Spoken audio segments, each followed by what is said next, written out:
Hey, what's going on? Welcome back to the Chandie Speaks podcast. It's your girl Chandie. I'm back. Another week.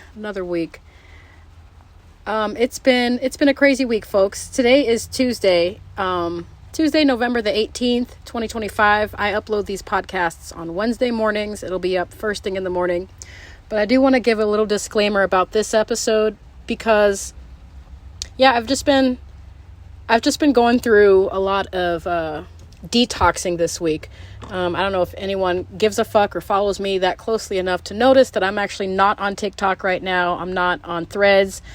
I'm not on Snapchat, I believe. I think the only places where you'll be able to find Chandie Speaks right now is Spotify and YouTube and my Instagram page. And maybe if you dig a little deeper, you might find me on Facebook, but Facebook is just really like my throwaway social media account. I don't really do anything on Facebook, but I had to do a little detox for TikTok and mostly TikTok, just getting a little too ahead of myself spiritually, physically. I've noticed that, I've already addressed that. I know that I'm addicted to like the dopamine hits that I get from TikTok, but I was also noticing this past week that I was doing a lot of comparing of myself and I've just been feeling really down. So basically, this is just like a little disclaimer. This is going to be a clip episode, basically, for all you 90s kids who already know, or for the people who did not grow up in the 90s who have no idea what a clip episode is, because I'm sure you guys stream everything now. But I'm basically putting in clips of my old recordings, of some recordings that I did this week. It'll be fun. This is basically the capacity at which I'm able to operate right now. Like I said, physically, mentally, emotionally, I just need a break. So for those of you who don't know how I do this, I'm recording this directly on my phone. I didn't even pull out the good microphone this week because, like I said, I'm just trying to make this quick and short.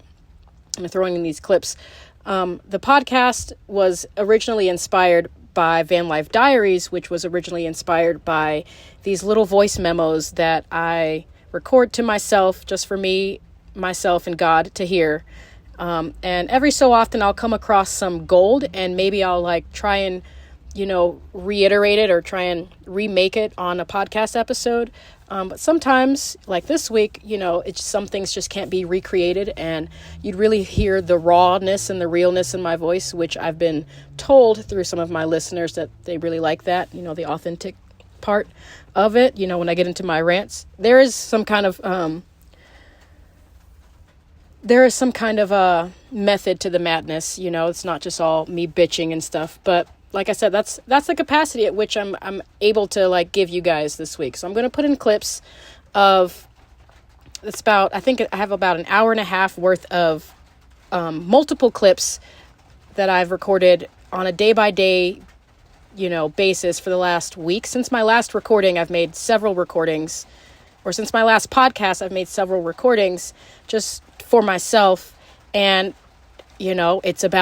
it's about dealing with love bombing. That's going to be I'll just say it. That's the theme of this episode. And I listened back to all of the content. I'm going to edit it down to get rid of the dead space, and the irrelevant, stuff that I was saying. But so far I have it cut down to 2 full hour-long episodes for you guys. So this week for sure, this is for Wednesday the 19th, and most likely for Wednesday the 26th. It'll be a continuation of this podcast for this week, of the interactions that I've dealt with these past 7 days with a love bomber. It's kind of entertaining, but also very eye-opening for me, very therapeutic. This has all been therapeutic for me, so I really don't even care if anyone's watching it or not. Like I said, I'm not on TikTok right now for the time being, or until I fucking feel like getting back on TikTok. So I won't be advertising this episode or most likely the next episode on TikTok or any of those other social media places where I upload it. Mostly just on Instagram and YouTube. That's where you'll be finding this, outside of Spotify, of course. So, I don't really want to talk too much because this episode is the longer one. The next episode will be like sort of the completion, the final words that I have to say about this love bombing experience. Ladies, get you some popcorn. What or wherever you're hearing this from. Maybe people are listening to this in their headphones while they're working or while they're driving to work or whatever. Get you some popcorn. Go ahead and get yourself, a nice little drink, a cup of wine or something, because I think it's entertaining. Hindsight's always, very comical for me, and 2020. So I hope you enjoy it. And I'll see you guys. I'll see you when I see you, Thanks for listening. Follow me on Spotify. All my day one, my true subscribers, true followers, follow me on Spotify and YouTube, Chandie Speaks. And yeah, let's get into it. And one last quick thing. Like I said, I mentioned earlier that I did not pull out my good microphone for this podcast. So this is all recorded from my phone, including the clips that I'm adding in after this little disclaimer. Please excuse and please forgive me. I guess I don't really give a fuck if you like it or not, but that's just how it is. Just bear with me. The sound quality on most of these recordings are very low quality. They were mostly recorded while I was driving. If anyone who was watching my Van Life Diaries series on YouTube, go check them out if you haven't already. But y'all already know that that's mostly where my good shit comes from. That's where most of my good content comes from, is when I'm behind the wheel and I'm driving and my car is on. It's actually been raining a few days here in Arizona, the Sedona, Arizona. So you may hear a little bit of that in the background. Just, excuse the sound quality. I'm going to do my best to edit out some of the dead space in there, but I really want it to be authentic. I want you to feel where I was coming from, and I think it's an interesting story. So just, get some popcorn, sit back, relax, and thanks for watching. Thanks for listening, I guess. Yeah, thanks for listening. People stop at a roundabout and then take fucking forever. I'm going. Thank you. I'm fucking going. The game is just all weird right now. The whole game is weird.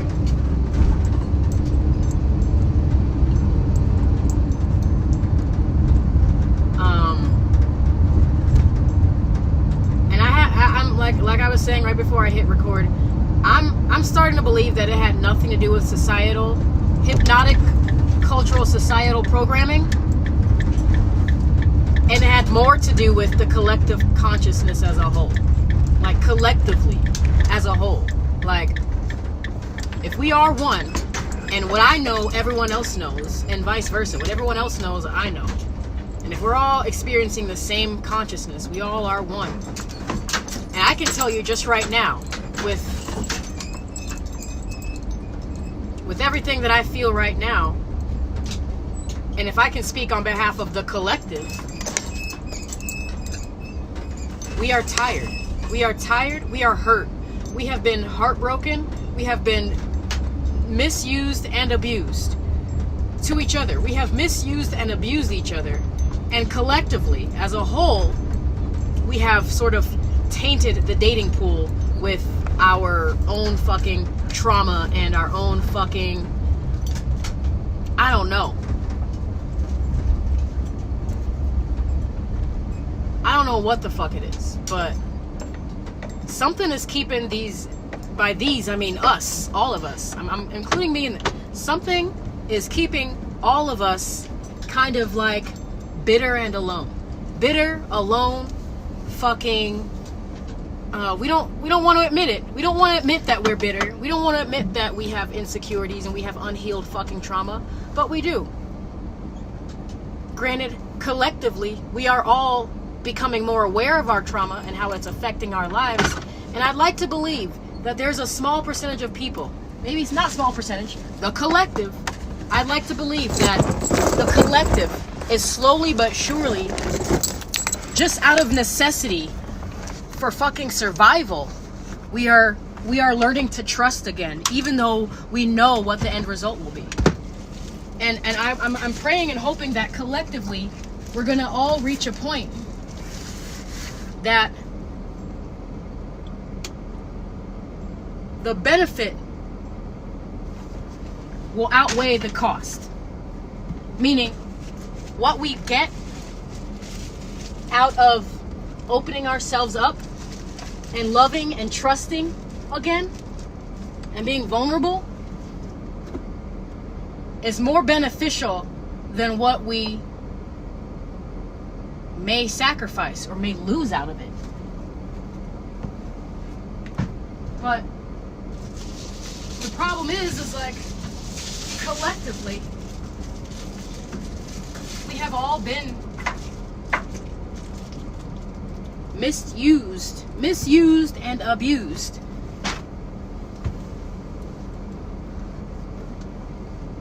By each other. We've all misused and abused each other for so long and so harshly that it's gonna take a lot of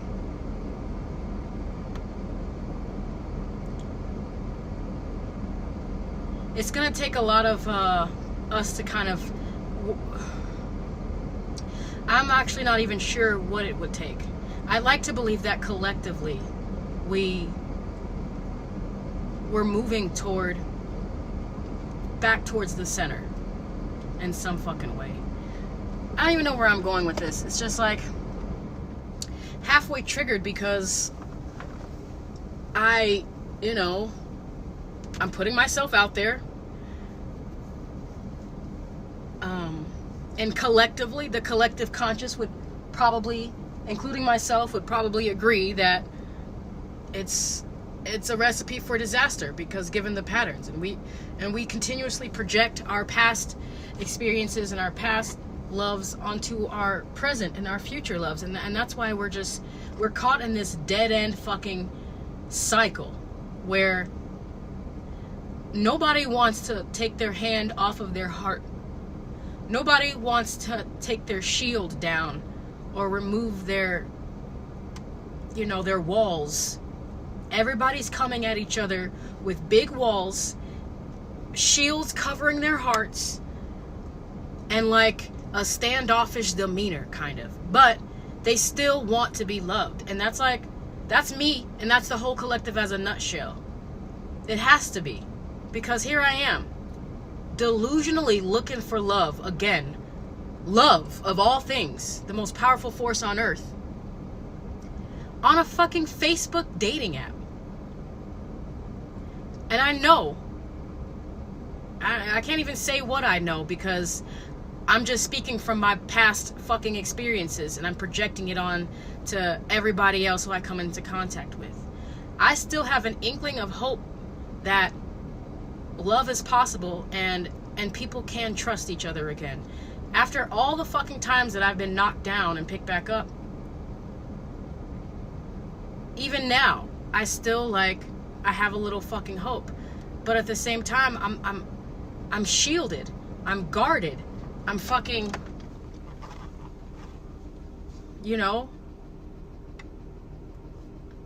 and so is everyone else. So how are we supposed to get to know each other? How are we supposed to move past this? Okay, because one side is saying, hey, dialogue goes back and forth, right?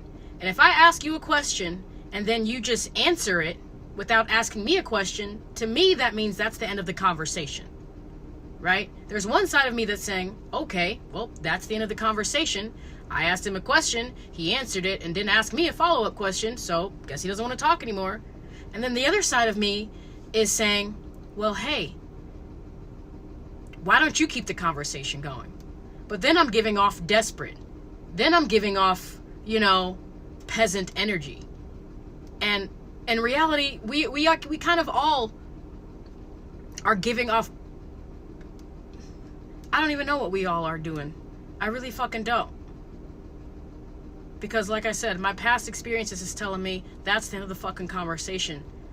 But the part of me that has hope says, maybe try something different.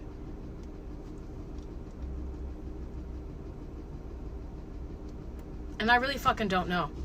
At this point, two fine-ass black men gave me their numbers yesterday. I talked with multiple black men yesterday.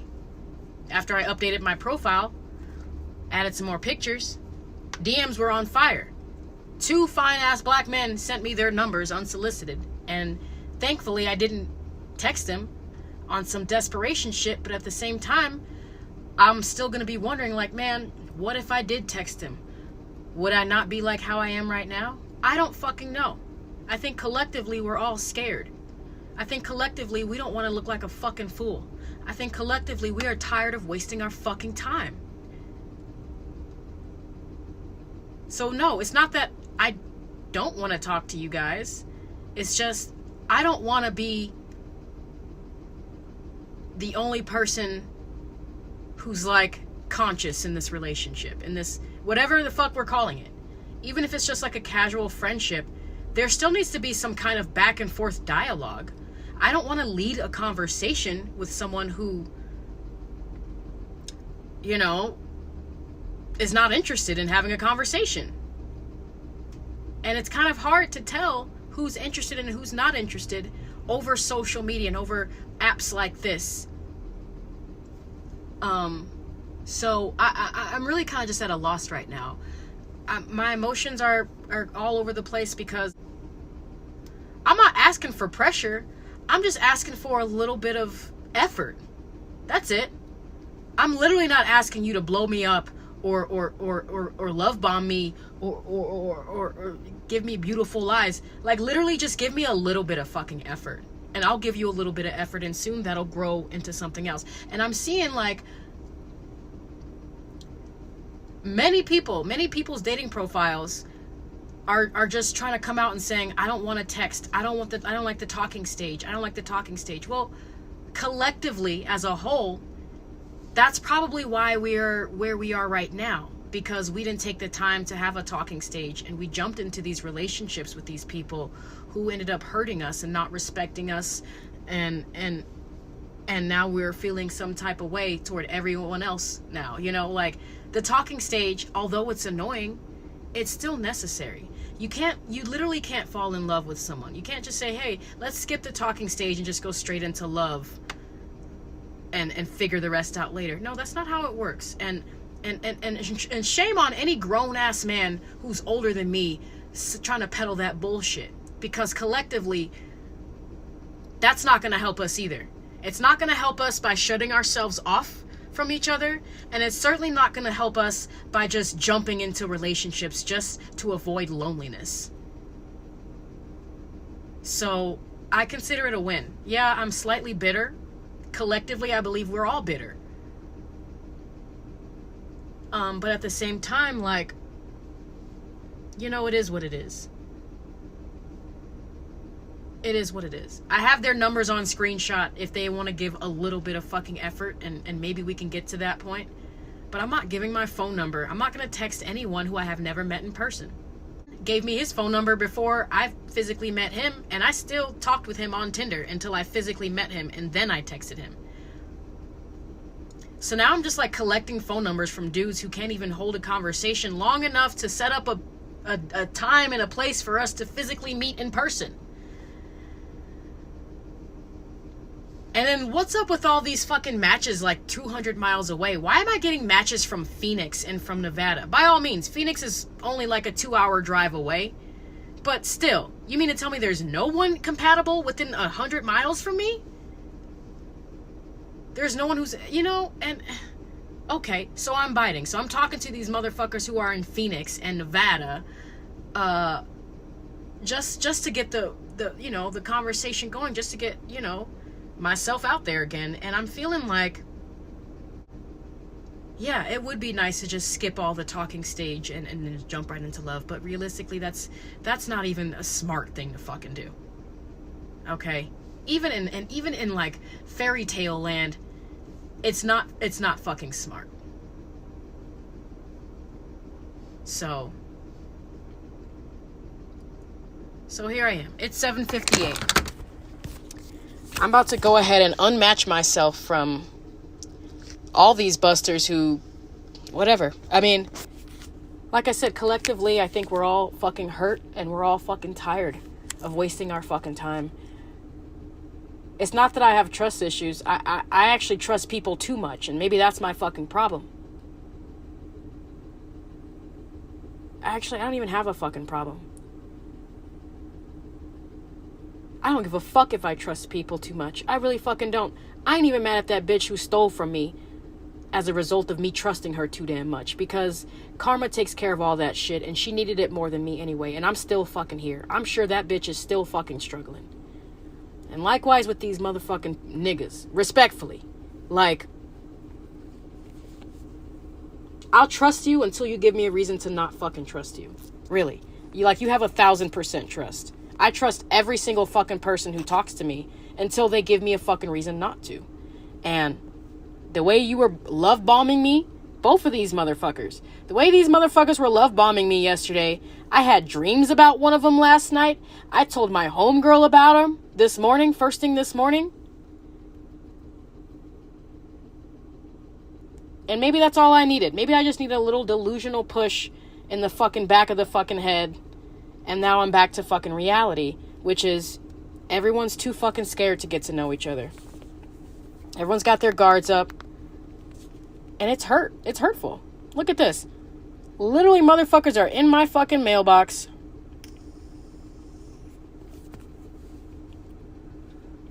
And no one said anything. It's about to be fucking Sunday. I'm about to go ahead and unmatch with this guy. I'm also about to go ahead and unmatch with...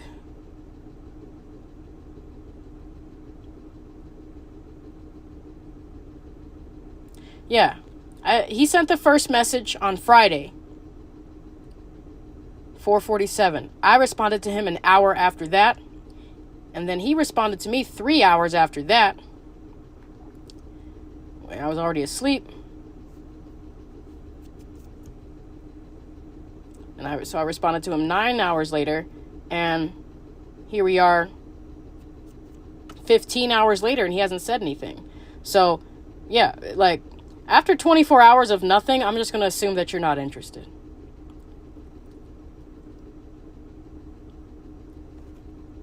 I don't know who this person is. Oh, yeah. I'm going to give you 24 fucking hours, but it's basically done. Why am I getting likes from people who are in Connecticut?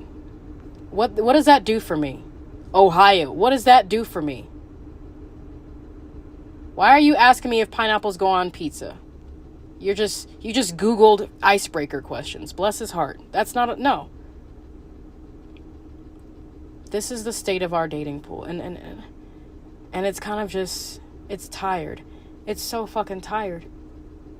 Collectively, we are all just fucking tired, man. And we don't know how to fucking love. We don't know how to fucking talk to each other. No, you live in Nevada. Why am I getting fucking matches in Nevada?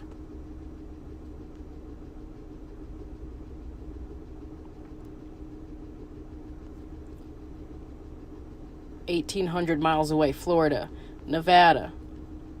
All these fine men live at least 100 miles away from me. That's so crazy.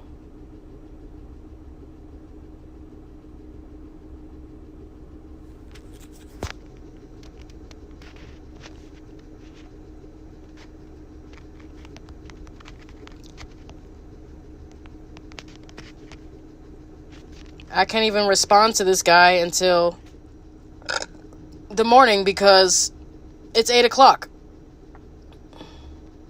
It's literally 8 o'clock and I'm about to go on fucking Do Not Disturb because I have a fucking intention with my life and a purpose. And I'm not just like waiting to see how things fucking go. This boy got a whole ass son that he ain't even mentioning. I'm tired. We're all tired. My heart is tired. My heart is fucking tired. It's not even heartbroken anymore. Like, I can literally take a heartbreak right now. That's how tired I am of dealing with these inconsistent, low effort people. And if they represent the collective, I am not that. I am very consistent. And I give a whole lot of fucking... I match the effort. If you fucking give me 20%, I'm giving you 20%.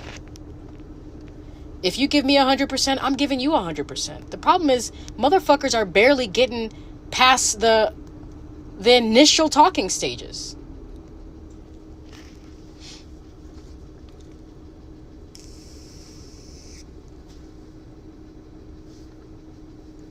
My heart is so tired. I'm just praying that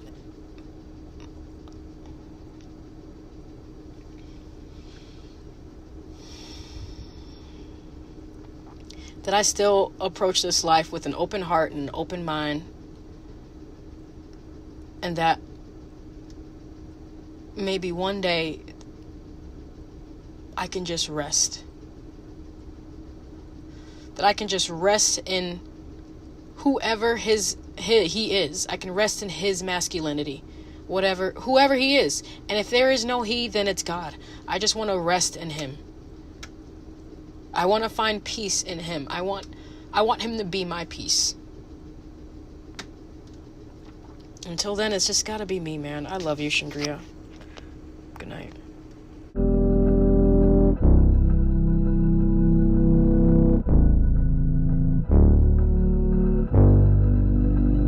Made a long ass fucking recording about a man who I met on Facebook dating. And just as fast as it was started, I'm, as of right now, calling it quits. I'm not throwing it out the window or putting it off the table, but I'm officially leaving all my expectations right here. And I just, although I'm not in need of anything from a man, not even sex,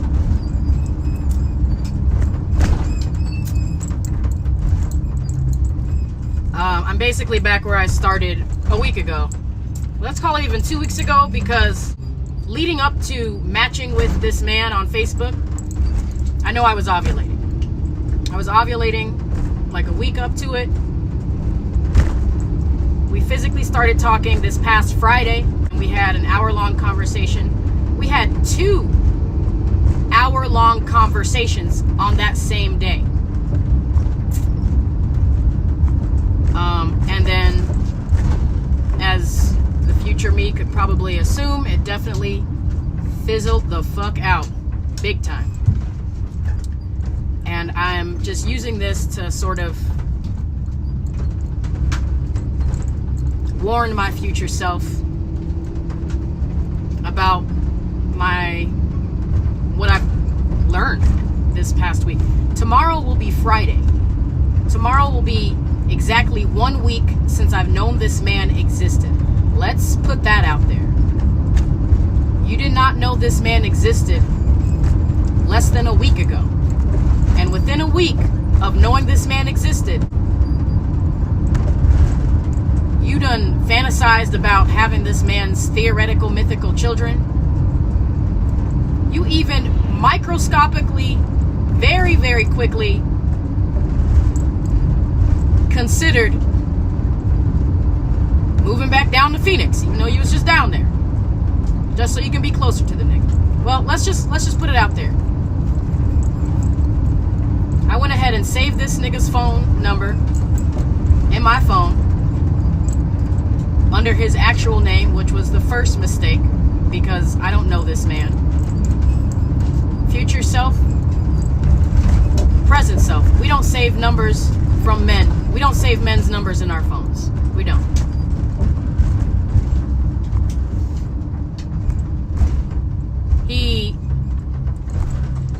Let's see.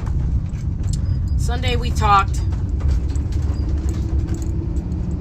I believe he said something like, Monday he was, I don't know, 2 days in a row, I forget. 2 days in a row, he told me he was going to call me back, and he never called me back. I believe it was Monday night. He told me he was going to call me, and he never did. I texted him good morning on Tuesday. He texted me about 3 or 4 hours later. Good morning. We talked on the phone. I I did my podcast Tuesday morning. We talked on the phone for under 13 minutes on Tuesday. And he said that he was going to call me later. He never called. Wednesday rolls around, yesterday. Still didn't hear back from him. I went and worked a whole ass job. Had a whole ass day. Over 24 hours had passed at this point, where he not only didn't call me back as he said he would call me back, but he hasn't made any kind of contact in over 24 hours at this point. So, being who I am, I texted him about an hour before I went to sleep, just in case there was some kind of inkling of possibility that he may have a shred of dignity or anything of value. I texted him, hey, didn't hear back from you yesterday. You good? That was around 7:30 last night. I physically went into sleep mode or do not disturb mode at 9 o'clock, which is an hour past what I've been normally doing. In this past couple weeks, I've been going into sleep mode around 8 o'clock. Even if I'm not going to sleep, don't hit my line. And if you do hit my line, you'll get a response the next day. Not accepting anything after 8. But yesterday, I kept it open until 9. No response. It's now Thursday, 8:30 in the morning. Good morning, Sedona. What a beautiful fucking place to be right now.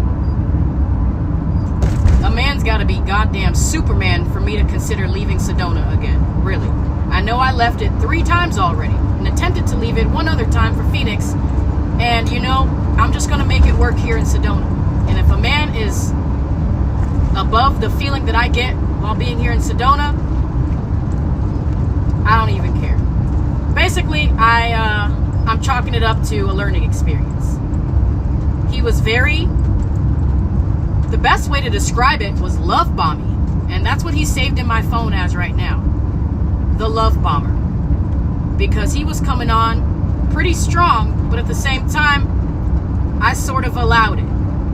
I had in my head an idea that a man being chivalrous to me or flattering to me or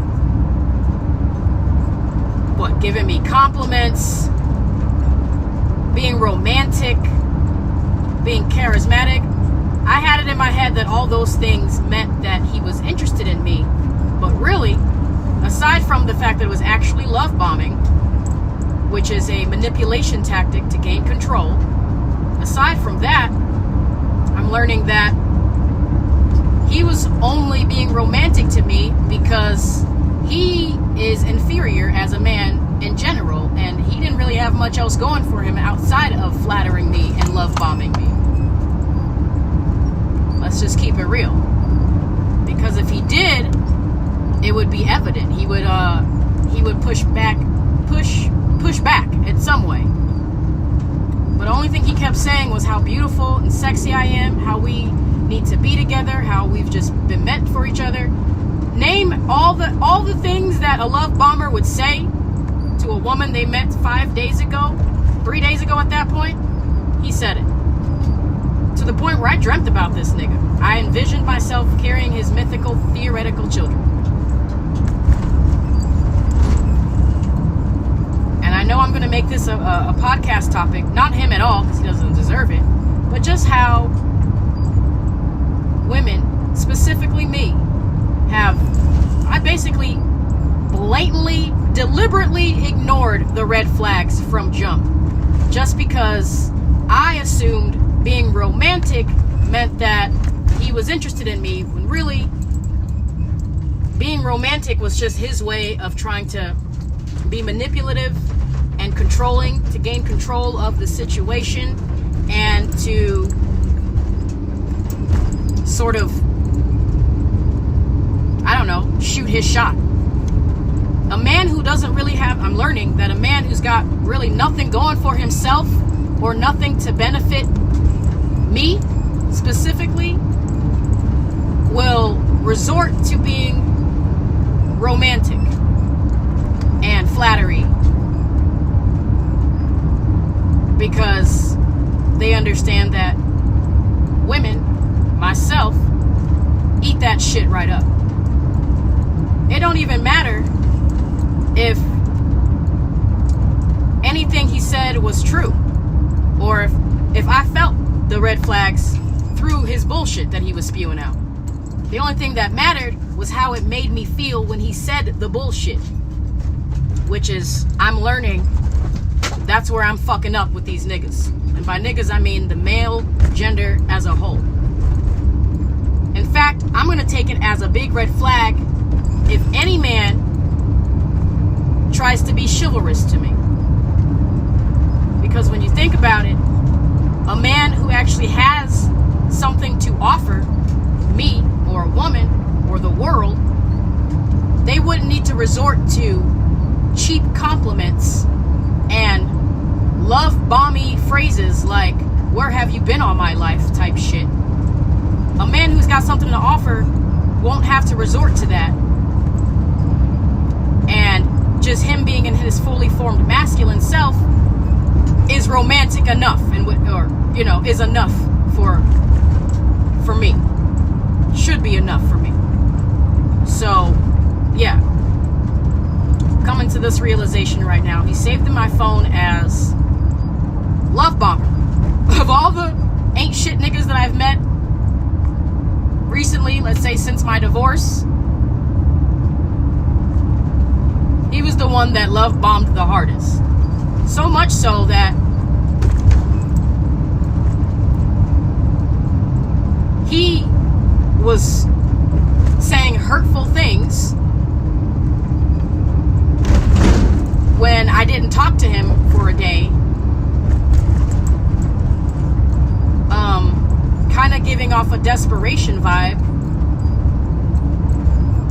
But either fucking way, I took the bait and I played the game and I called him to demonstrate interest and to attempt to build familiarity, and all the while I'm just another fucking number in his fucking book. My only regret is giving him my actual phone number. Really. My only regret is giving him my phone number, because if I never gave him my phone number, I could easily just unfriend, block, and forget all about this motherfucker. But now, I'm keeping him on my Facebook friends list just off of principality. Not even principality. Just kind of for an experiment to see what he does. Because during... I'll not gonna forget to mention that before we had our first conversation where he was like, you're acting all standoffish and you're not even interested in me. During that conversation of me trying to figure out where he's coming from and understand him, demonstrating genuine interest, he unfriended me during that conversation. And then refriended me after I called him on video chat. I initiated every phone call that we've had. We've had 1, 2, 3... We've had 4 phone call conversations, and 3 of the 4 call conversations were initiated by me. And one of them, the one that was initiated by him, was the shortest phone call we've had to date. He unfriended me, then refriended me. And then I added him on Instagram. I'd say a positive from this is I got a follower on Instagram, because I basically unfollowed him on Instagram. I don't need to follow someone. I don't need to follow anyone, really. Instagram, I work here, okay? He's reading my stories, but he didn't call me back.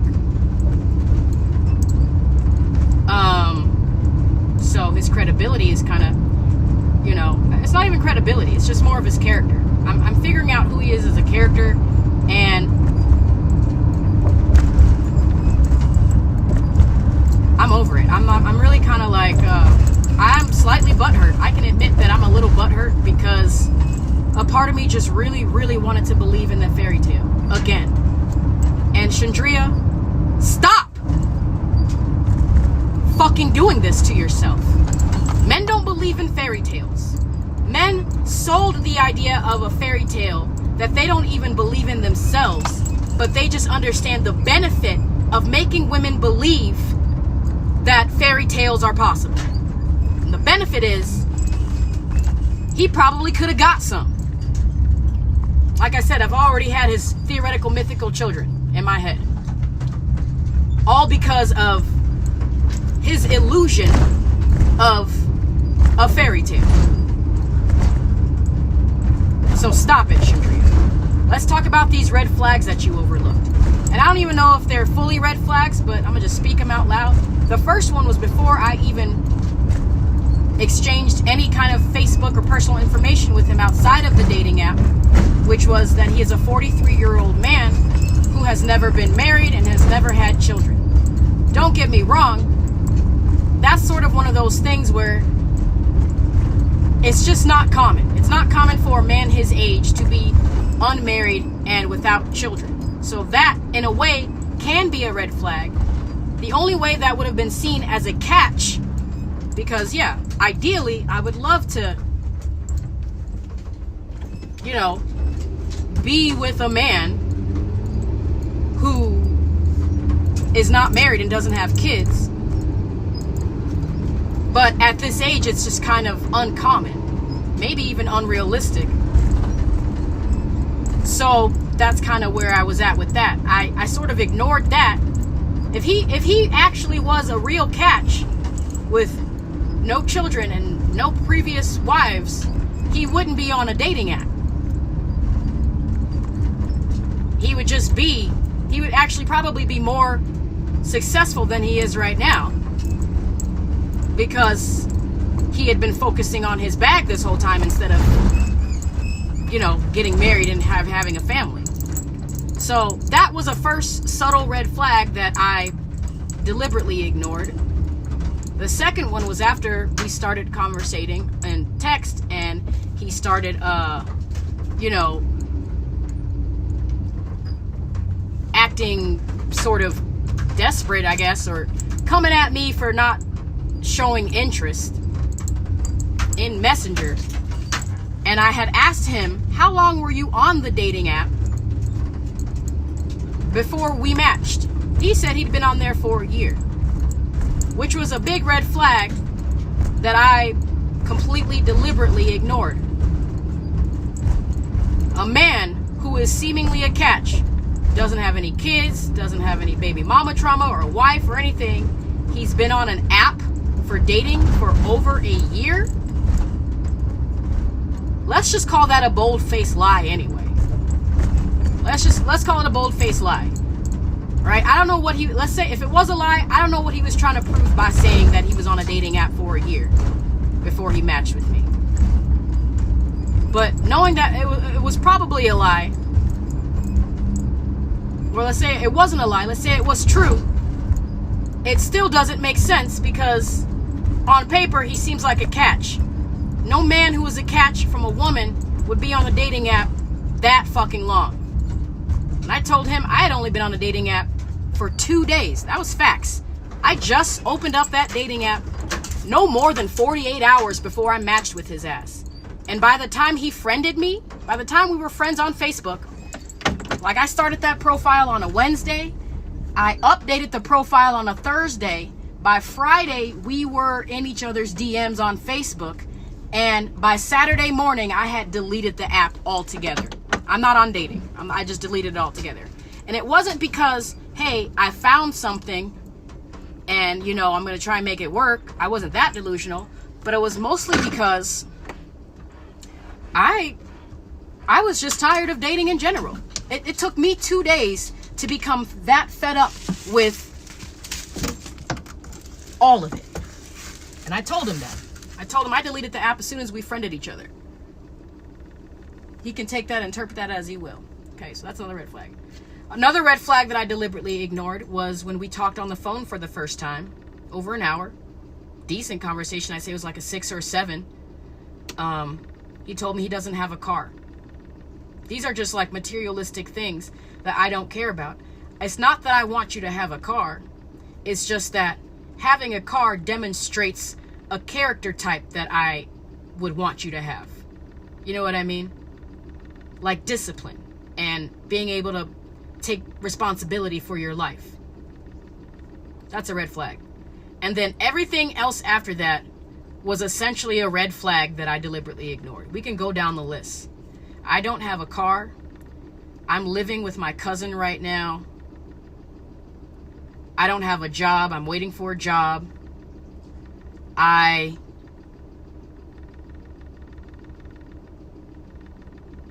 was on the phone talking to my mom asking for money so I can get a bus pass to go to work.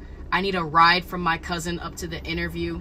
All those are red flags. None of those things demonstrate a man who I would consider someone as a potential partner in crime, life partner, or anything. And yet I went along with it because of the love bomby fucking flattery, essentially. The illusion or the fairy tale,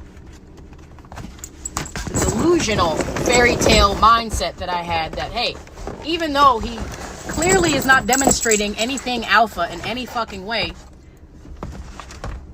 he's tall, dark, and handsome, and he's taking the time to call and talk to little old me. But what I was doing was actually giving myself a disservice by continuing. As soon as he said that he didn't have any children, that should have been the first red flag, but I could go on. Second subtle red flag was the being on a dating app for a year. Clearly lying about something. You're either lying about being on the dating app for a year, or you're lying about your intentions. I say the one that could have threw me over the edge, where I could have just kept it real, was I don't have a car right now.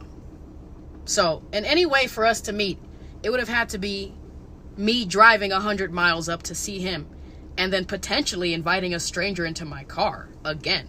And I literally just went through that in Phoenix. I'd be damned if I just left Phoenix because some crackhead bitch stole my weed, just so that I can turn right back around 3 weeks later so a bum ass nigga can steal my fucking weed. I ain't even got weed to steal, but you know what the fuck I'm saying. So I'm chalking it up to that. As of right now, he is saved in my phone as Love Bomber. I have deleted the thread in my phone so I don't have to see his name. I'm remaining friends with him on Facebook because really I just want him to kind of look at himself. I want to be a reflection for him. He unfriended me while trying to figure out if I was interested, and then refriended me back. And his reflection, I'm gonna, like, it don't matter if you unfriend me or not, because number one, none of that shit's real anyway. But let's just say it was real. All my shit is public. You ain't even gotta be friends with me to know what the fuck I'm posting about. And frankly, I could give a fuck less about what anybody else is posting about. The only reason why I'm not unfriending him now is so he can feel kind of like an asshole. Like, really, I kind of want him to feel like he's an asshole when and if he goes to stalk my page and sees that I didn't unfriend him. All my posts are public. It will slightly hurt his ego when he discovers that I am not following him. And the only way he can figure out if I'm not following him is if he physically goes to his followers list, looks for my name and doesn't find it. Or if he goes to unfollow me and it doesn't say follow back. That is ultimate fucking, like, whenever he gets around to unfollowing me, just the blow to his ego. Oh, chef's kiss. The blow to his ego will be all worth it for me when he sees that it doesn't say follow back. It just says, it will say, hey, are you sure you want to unfollow this? You're going to have to request her again. And he's going to say, yeah, unfollow her.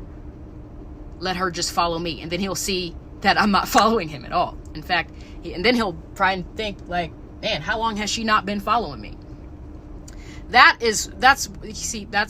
I know, sounds twisted and evil, but that's literally how I'm operating right now. You're a fan.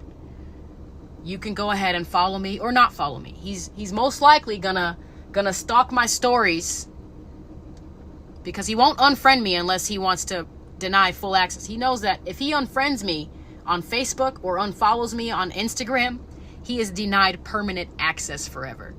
And I'm assuming that it won't matter to him anyway, because if there was some kind of usefulness or benefit that I could have offered the man, then he probably would have, shown a little bit more interest back towards me. But evidently there hasn't even been a benefit for him to even talk to me in the first place. So all the chips will fall where they may. Like I said, I'm slightly hurt about it, but I really can't even be hurt about it because I knew going in it that they were red flags, and I chose to be delusional. I chose to believe a fucking fairy tale. So so as of right now, that's basically where I'm at. I'm still making my posts. I'm still doing my shit.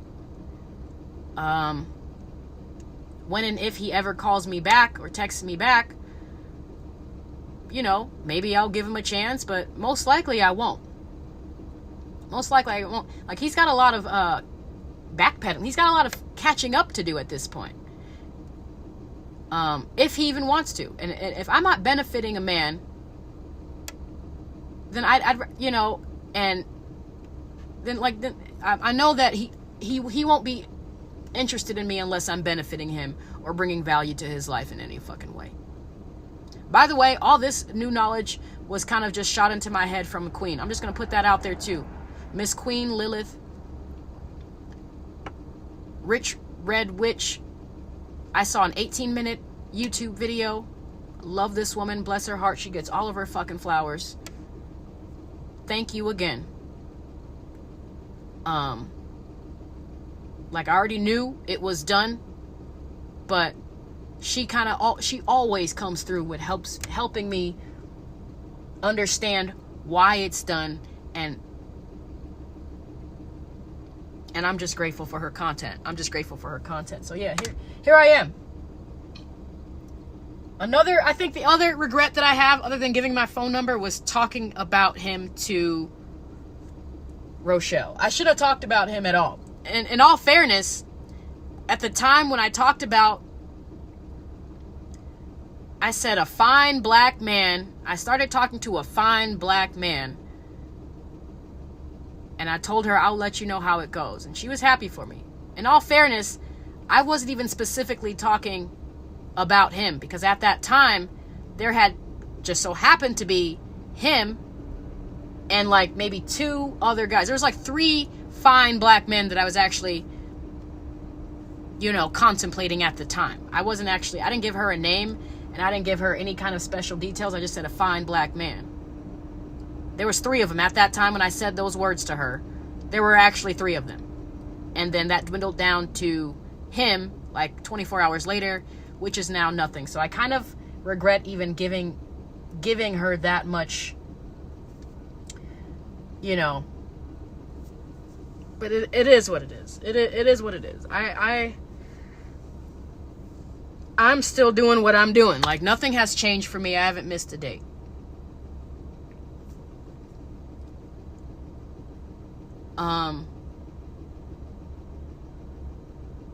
I sat in bed crying last night. I'm not ashamed to admit that to God and to myself right now. I sat in bed crying last night. Not over him, but kinda just over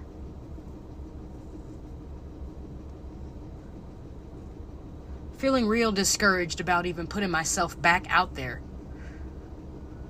As I'm like downloading a Tinder app. I have Tinder re-downloaded on my phone right now, and I'm just swiping right on anybody, and I'm just kind of just throwing shit at the wall and see what sticks.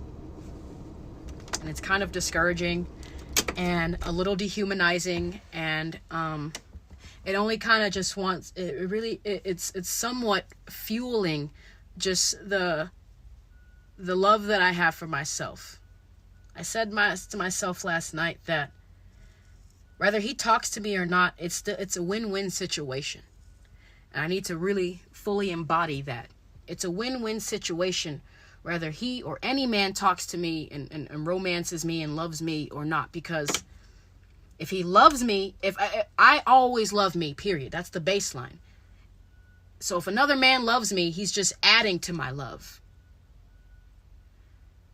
And if he doesn't love me, then I still have my love. Either fucking way, I am loved. It's a win-win situation. But yeah, a little small unhealed part of myself, last night and even right now,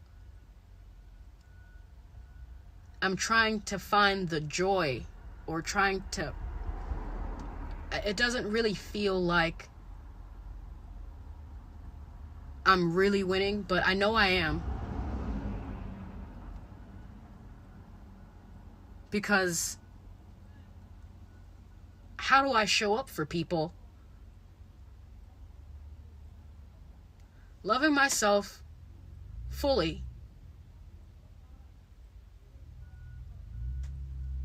How can I show up for people truthfully and sincerely without compromising the love that I have? I think that's the part that kind of hurts. It wasn't him that made me cry myself to sleep last night. It was just the realization that even though my love for me is enough, I still want more. I still want a man to love me. And I'm coming to realize that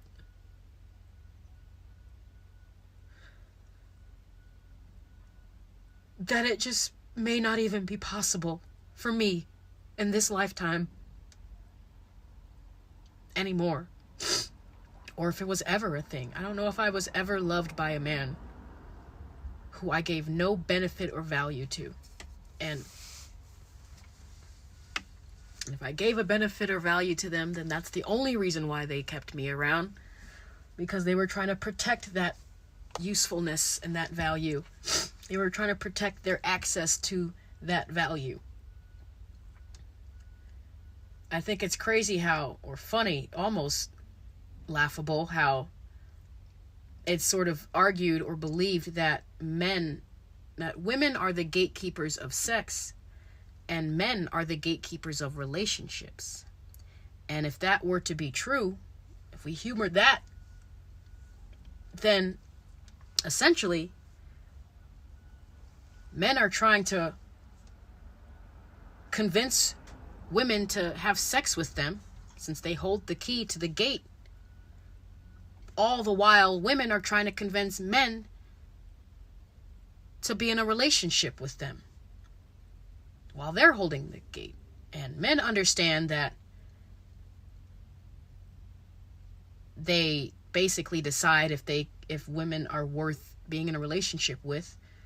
And they also understand that women get to decide if men are worth having sex with. And I'm not trying to sound pessimistic or bitter, but all the signs keep pointing to the same thing every time I come here. That when a man talks to me at all, romantically, or he shows some kind of romantic interest in me,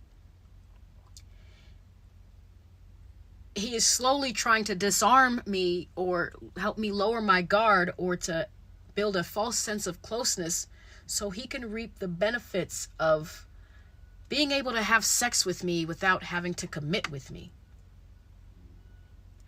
And I would say it's probably vice versa. Maybe a part of me just wanted to be in a relationship with him without having to have sex with him.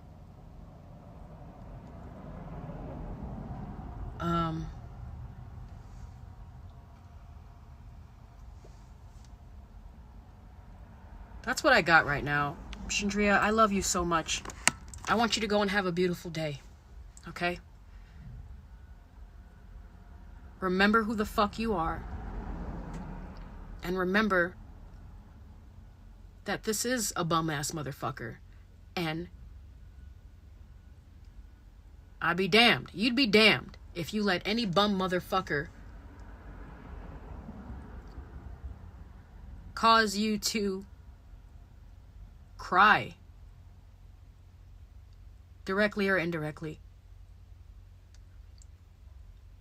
No one should have that power over me, especially someone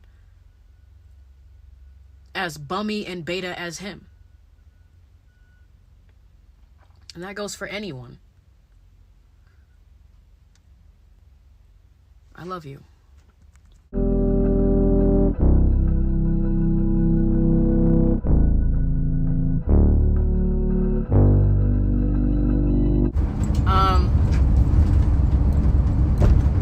I've decided to save the 𝗏𝗏𝗏𝗀's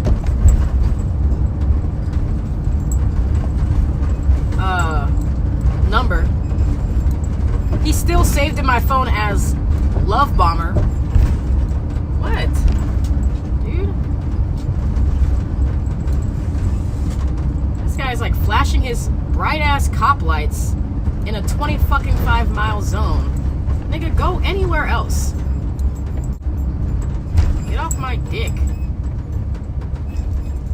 Sorry that you have to compensate with bright fucking lights, little dick bitch. Haha, now you just missed the roundabout. Haha.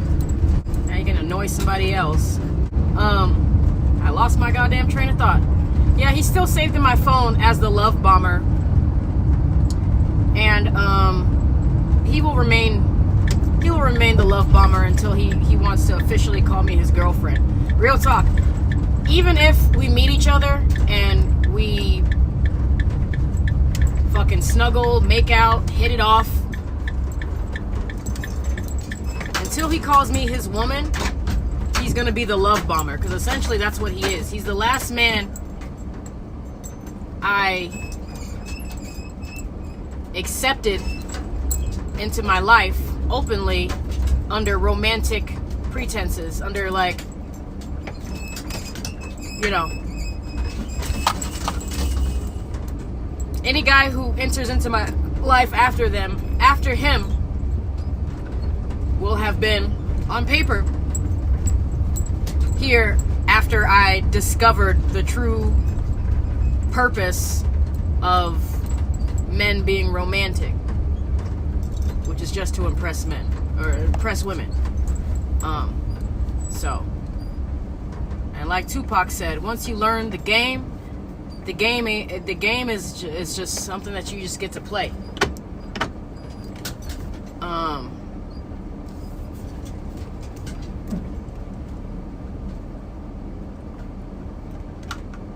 I'm just playing a game with anyone else.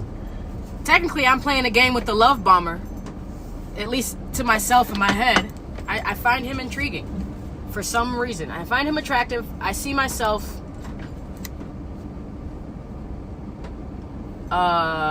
with an attractive black man with dreadlocks. I've literally, go back to any of my other recordings when I was like, man, I just want to manifest a fine, tall black man with dreads who's like post-woke like me. And I'll say that our conversation, all of our conversations that we've had have been really kind of underwhelming, to be honest. He hasn't really tickled my brain, which is really how you tickle. If you want to tickle my pussy, you do it by tickling my brain. That's the easiest way to get into my pants is by finger fucking my mind in any way. And he hasn't really taught me anything. He hasn't really benefited me in a way. I feel like, yeah, he is like 6 years older than me, but intellectually, we're probably the same age. Either I'm 43 or he's 36. And I'm just gonna say that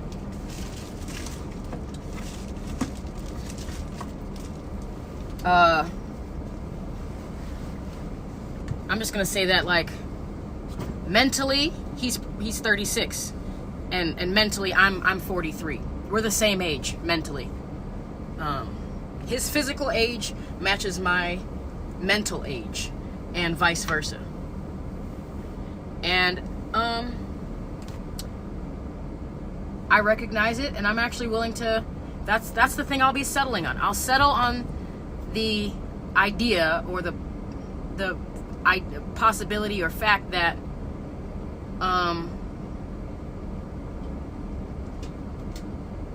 you know, I'm probably going to be teaching him a lot more than he's going to be teaching me.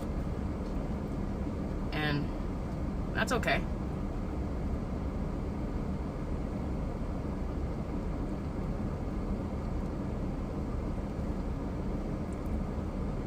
For the most part, I would say most men are average anyway. So it's not like I'm gonna settle on something. I might as well settle on, like, if he's perfect in every category except intellectually, is that something that I'm willing to compromise on? And by everything, I mean, like, the dick game is strong. His face card is strong.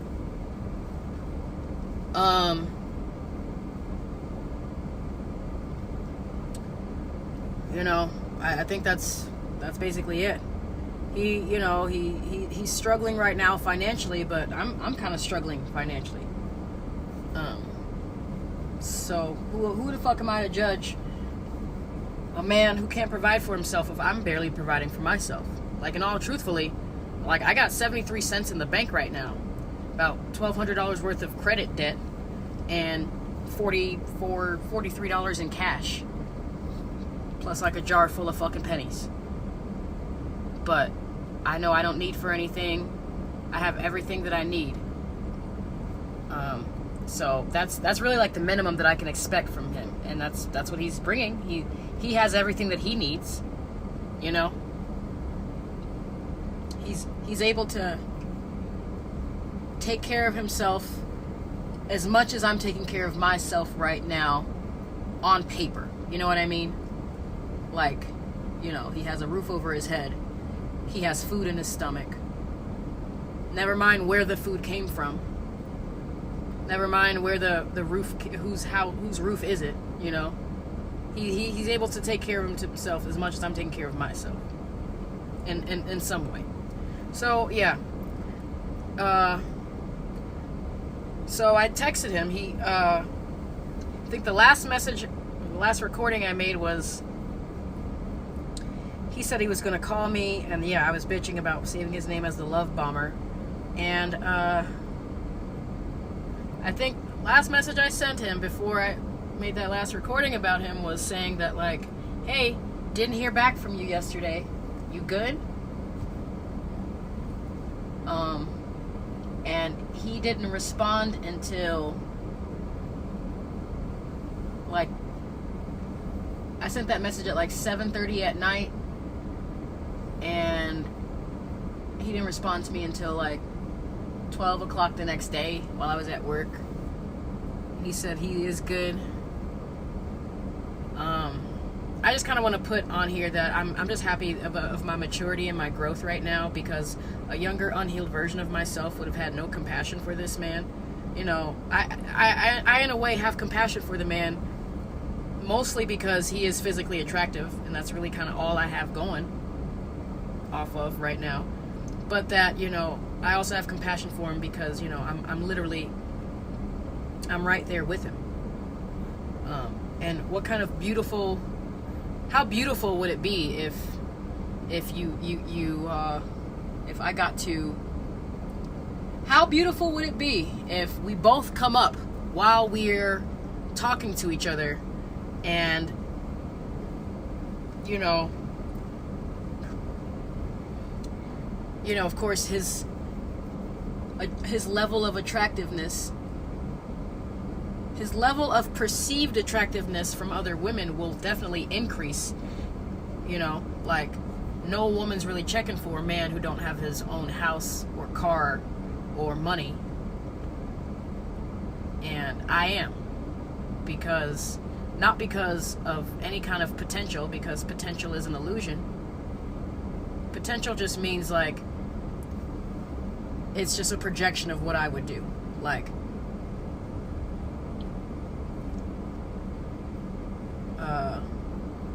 so yeah, I'm kind of just giving him a chance, because in some way it's benefiting me, I suppose.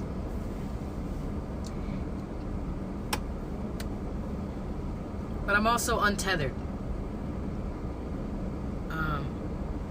But I'm just proud of my growth. I remember I asked him if he was okay. He messaged me the next day. And then I said, I can actually read it verbatim just for my future self, because I'm probably going to delete this note.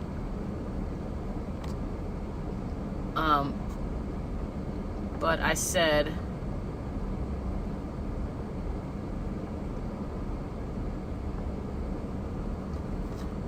he was like, how are you? And I was like, I'm doing all right, just about to get off work. Because he messaged me around noon, and I messaged him back around 1:45. Said, I'm doing all right, just about to get off work. I've been out of the dating game for 4 years, so sorry if this sounds naggy, but I kind of felt some type of way when you didn't hit me up when you said you would. I think if we're going to continue talking, we need to be on the same page with stuff like that, you know? And he could have never actually responded to that. He did respond favorably. But if he never responded to it, just that message, that mouthful that I just said, is, I'm really fucking happy, proud with myself, really. I think I fell a little bit deeper in love with myself when I sent that message to him. Basically, you know, mature enough to not jump to any conclusions, or to block him, or to cut him off. Yeah, I unfollowed him on Instagram. I work here. Yo, Instagram don't mean shit. He's still friends with me on Facebook. He still has my phone number. He's still saved in my phone as the love bomber, but saved in the phone nonetheless. I fell a little bit deeper in love with myself when I sent that message. He responded pretty much instantaneously saying, I apologize. I understand and I apologize. Which just added to it. And that's kind of what I'm looking for. I'm not asking you to be perfect. I'm just asking you to take accountability for yourself at the very fucking least, you know. I respect honesty over everything, especially honesty towards yourself. Really, you ain't gotta lie to me. If you're lying to yourself, then it really don't even fucking matter what you say to me. You know what I mean? So he came in kind of hot, love bomby kind of, but had a valid point on in the beginning about how I was being standoffish and I wasn't demonstrating or showing that I had any interest. And I respect that, even though his delivery was kind of, you know, aggressive and, you know, giving love bomb mean. But I respect the fact that he was trying to hold me accountable. I welcome being held accountable. And so that's really kind of what I'm attracted to. Really, I'm attracted to a man who knows how to be a man. Which has nothing to do with material fucking things. So I just, you know, I'm just putting it in there. I'm just putting it out there right now. And once he apologized and took accountability for it, we were all cool. We were all cool. I just went back to like, okay, cool. That's it. What's done is done. We ain't got to talk about shit that is already dead. You know, we already, and that's kind of what I'm moving towards. I don't want to train. We teach people how to treat us, right? We teach people how to treat us. We teach people how to love us. You know what I mean? Not saying that you know, if his love is love, I'm not saying that that's my goal, is to get him to love me or to teach him how to love me. But if we are going to be continuing a conversation, I don't care if you're a man, woman, if you're physically, sexually, whatever, any person who comes into contact with me, it's my responsibility to teach them how to treat me and teach them how to show up for me or show up around me, really. And that's why my friend circle is the way that it is. It's small, but everyone respects each other. That's what I want. Everyone respects for each other, and everyone holds themselves accountable and holds each other accountable, and that's valuable to me. That's very valuable to me. I don't really care about his financial status at this time or any of it, because his life doesn't affect my life in any way. I care about the content of your character, and yeah, if he's willing to take accountability for himself and also hold me accountable, I think we could just work out. And wouldn't it be beautiful? Wouldn't it be beautiful? A fine black man with dreads is all I wanted for Christmas. God, and that's it. That's all for like many Christmases now. And I'm a fine black woman with dreads. I want him to feel like I'm a prize too. So that's that. We've basically been texting, and then today I asked if he had any time to talk. And even though he's, kind of energetically, I feel that he's kind of down because he probably feels like he is not less than a man. I don't know. With me, he doesn't have to worry about shit like that, okay? But he talked to me despite himself not being in a place where he wants to see himself. And that takes strength, and that's I'm attracted to that. I'm attracted to it.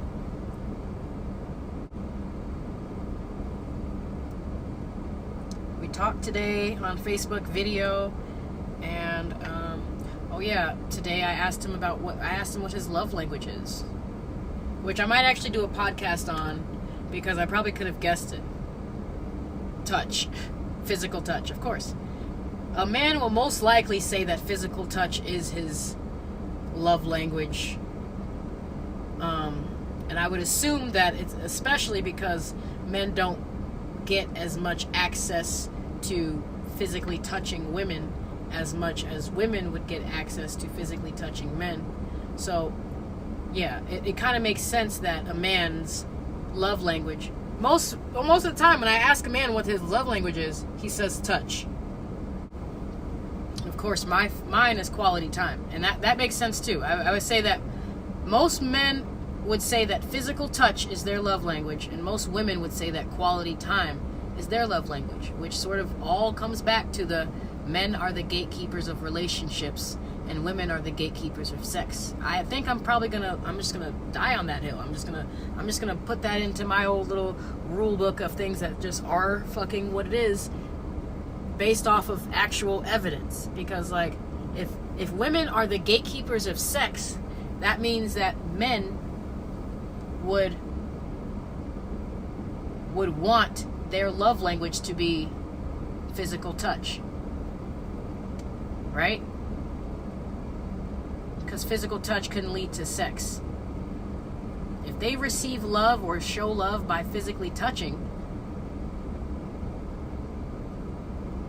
if a man shows or receives and gives love through physical touch from a woman who is gatekeeping the physical touch, it just makes sense. And the same thing with quality time. If men are the gatekeepers of relationships, it makes sense. If a woman's way of receiving or giving love is quality time to a man who gatekeeps essentially quality time, it all just makes sense. In fact, those are just it. Those are just the love language. I don't even know what the fuck the rest are. I say acts of service would be the secondary most common love language that a man would choose as his love language. Most common is going to be physical touch, and then maybe acts of service would be his love language. Like, that's how he shows love, is just by doing stuff, by being useful for people, right? And I think women, their secondary one would probably be words of affirmation. And then the gift giving, it's kind of in a toss-up. I would say it's just in the middle. I feel like that's kind of like the lowest form, in my opinion. Like, if the way you show love is just by, giving things to someone, it's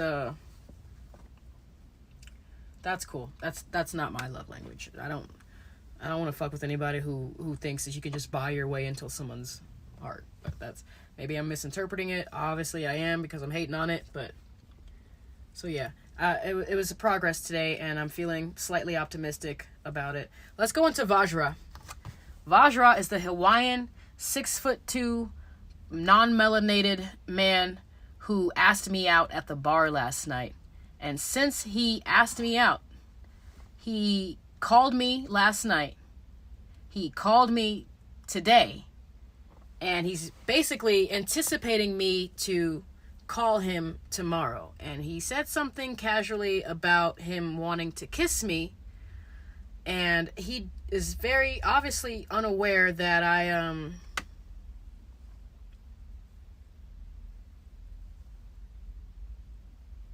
live in my van, because he kept asking if he could come over, giving real fuckboy energy. And it's okay, there's one side of me that's like, hey, you know, you ain't got a ring on your finger, no man has claimed you as his own. But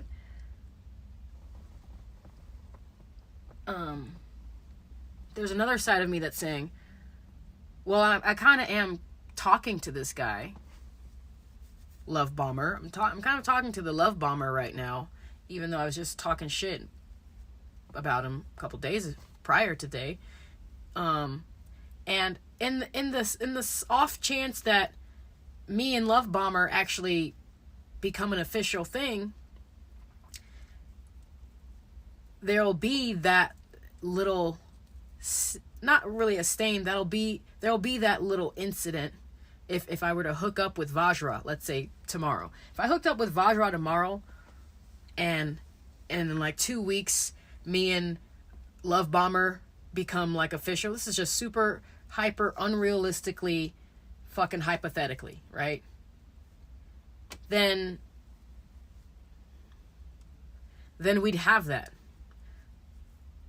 Right?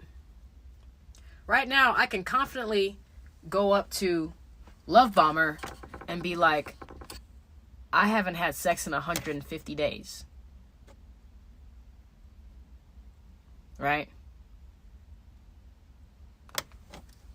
But if I were to sleep with Vajra and then eventually continue talking to Love Bomber, and he's like, when's the last time you had sex? And I have to be honest, I'd be like,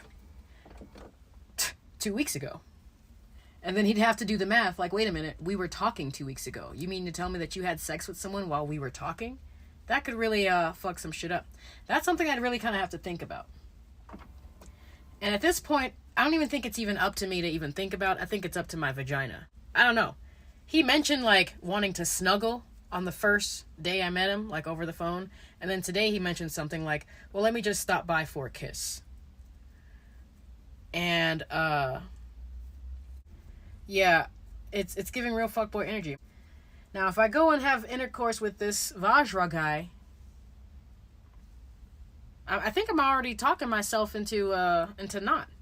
I think I'm going to talk myself into my intuition, or my gut is kind of telling me, like, there's one or two things. You can play with this little man's heart, even though he doesn't deserve it. He's attractive. A part of you is curious, but at the same time, you're 36. Your times of being curious of if a guy is good in bed is kind of behind you at this point. You can't keep adding numbers to your body count just because you're curious of something, you know? I meant it when I said it, that I have a sexual soulmate. Hell, I could very well block Vajra right now, go meet up with Love Bomber in 2 weeks, and then just not feel it, right? Let's say I don't feel it at all, right? I'd still have, at that point, 160 days worth of celibacy, and one less, hell, 2 less fucking bodies. I'm already talking myself into it. I'm most likely about to save this guy's number in my phone and then block him. Because he's going to keep calling. If he thinks there's a possibility of having sex with me, he's going to keep calling me. It's kind of implied that he just wants to have sex with me. Now, let's say, and he doesn't know I live in my van. He doesn't know anything about me. He said, let's go out sometime. And I don't really know what that means. I'm not desperate enough to just go out with the man for a free meal and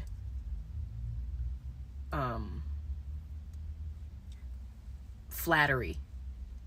I'm I'm not desperate at all for any of that. I'm not even lacking in any of my other departments, so much so that I would do it. He came in at like a weird time because I'm really kind of interested in 𝗏𝗏 right now, even though he's saved in my phone as 𝗏𝗏. That's really just to kind of keep my mental from not tipping myself over into delusionally fucking retardation, as I have done and as I tend to do. There's multiple scenarios. I'm thinking in multiple levels. I'm most likely gonna I'm gonna save Vajra's number in my phone tomorrow morning, maybe tonight, as whatever, and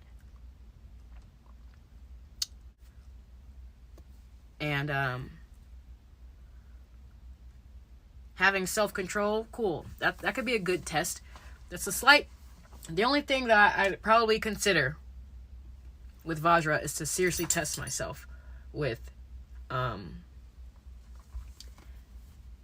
much I can have self-control. How much can I really just sit with the guy. He's not even interesting to talk to, really. Honestly, both of these guys aren't really that interesting to talk to. If I could be real, they're both just kind of really easy on the eyes, and they just so both happen to be calling me or responding to my text messages, responding to me. So yeah, we don't know. I don't want it. Really, it's looking like the cards are going to be set up for me and 𝗏𝗏, so long as he plays his cards right. If 𝗏𝗏 continues to just skirt along and play his cards right, he is looking to get some fucking pussy this time in 2 weeks. Like, before December. He's looking to get some pussy by Thanksgiving. Hell, it might even be nice if he invited me over for Thanksgiving. That wouldn't be the first time I had a first date, or, with...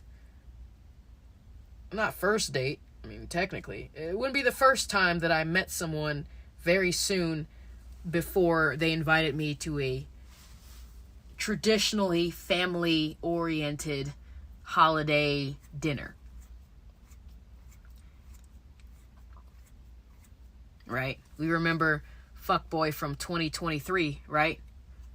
Fuckboy from the Thanksgiving of 2023, who won't have a name, but maybe he's in my recording somewhere. So, yeah, that could be something. If Mr. 𝗏𝗏 plays his cards right, he is setting himself up to really get some of the best pussy he's ever fucking had here in the next 14 days. Really. I'm not saying that I don't plan for unexpected things or spontaneous, but there has to be some kind of, method to the madness. I'm not just out here just accepting date invitations for everybody. Right? Yeah, he's about to get blocked. I gotta figure out a good nickname for him. I'm not a two-man woman. It's like, you're healing when all your exes start hitting you up. And it's Friday right now. Right? It's Friday right now. And since Sunday,